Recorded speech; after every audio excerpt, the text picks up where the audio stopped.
Good evening and welcome to Boston Newsnet. I'm J.R. Strauss and these are our top stories. Joining me via satellite is my usual co-anchor Kristina Smarz, who has been in a bar down the street since last St. Patrick's Day. Are you with us, Kristina? Aaron, go bar. I'm not Aaron. I'm Kristina. And I already went. Well, Kristina, I'm happy you could join us tonight. JR, it's like you're in my head. I can hear you in my face. I can hear you right here in my eyes. Great, so she's with us. Weymouth police evacuated frantic residents from a 300-unit apartment building Monday night after an arsenal of explosives, firearms, and gunpowder was discovered inside. Police were called to an apartment in the complex following complaints of a gas leak. That's what a gas leak sounds like, JR. Thank you for that. The occupant, Peter Cantelli, reportedly denied gas workers entry earlier. Early entry is never a good thing. No, it's not. Cantelli, 48, pleaded not guilty yesterday in Quincy District Court to 9 charges, including 6 counts of possessing an infernal machine. I'm infernal, but I'm on the pill, so it's okay.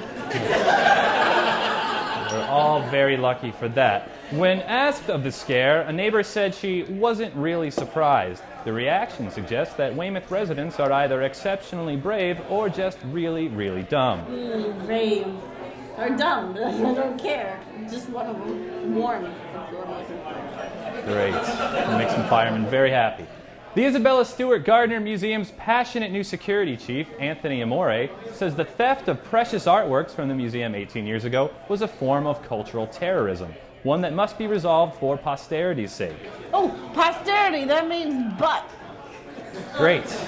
In a recent interview with the Boston Herald, Amore, 41, said he hopes that Amore said that he hopes the museum's $5 million reward will persuade informants to pass new information on to him, no matter how seemingly insignificant. Amore promises to bring justice to anyone associated with the theft of the paintings.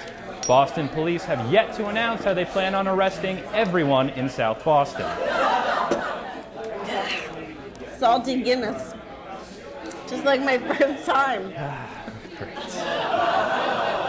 Thank you, Kristina. We're learning so much tonight.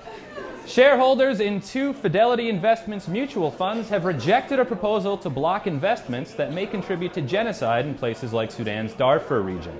The proposal would have required mutual fund managers to screen out investments in companies that do business with governments tied to human rights violations. I'm going to violate you, JR. I'm violating you right now. You're safe. Thank you. While no further comment was released, it can be assumed that from the vote that both Fidelity and its shareholders show the same kind of commitment internationally as they do locally when it comes to being complete douchebags. You know, JR, I date a lot of douchebags. The 3 Fidelity guys that I dated, they're all assholes. 3 guys before that, they were assholes. You know, I dated a lot. There are assholes everywhere. There's a pattern. That's right. That guy's an asshole. That guy. Oh, found a friend. Great. Hey, you! Are you an asshole? Probably real winner. He's not. He told me he's not an asshole. Probably doesn't have ED either. Awesome. What's your name? Great. Local politicians exchanged colorful barbs and verbal jabs during the annual St. Patrick's breakfast last Sunday.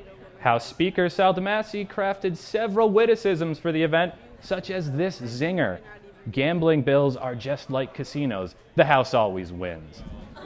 The quip served to show DiMassey's objection to the Patrick administration's plan to adopt casino gambling in Massachusetts, as well as playfully reminding the crowd of his complete indifference to the demands of both voters and the economy. DiMassey then took a page out of prop comic Carrot Top's book when, with the help of his young female aide, he began pulling out movie posters which had been comically altered to feature local politicians. After introducing the first movie, Senator Jack Hart, who hosted the breakfast, interrupted DiMassey and asked, "Hold on, who's this? Vanna White?" referring to DiMassey's aide. DiMassey quickly responded, "Wouldn't you like to know, Jack?" After an uncomfortable laugh from the crowd, DiMassey added, "I got her from Spitzer's office."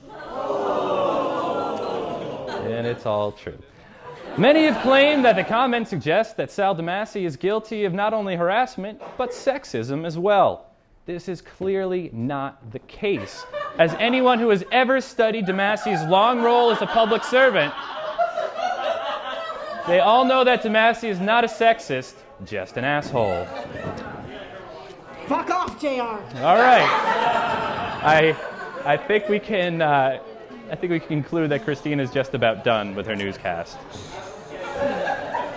She will be reporting later from the back of a van. Thank you.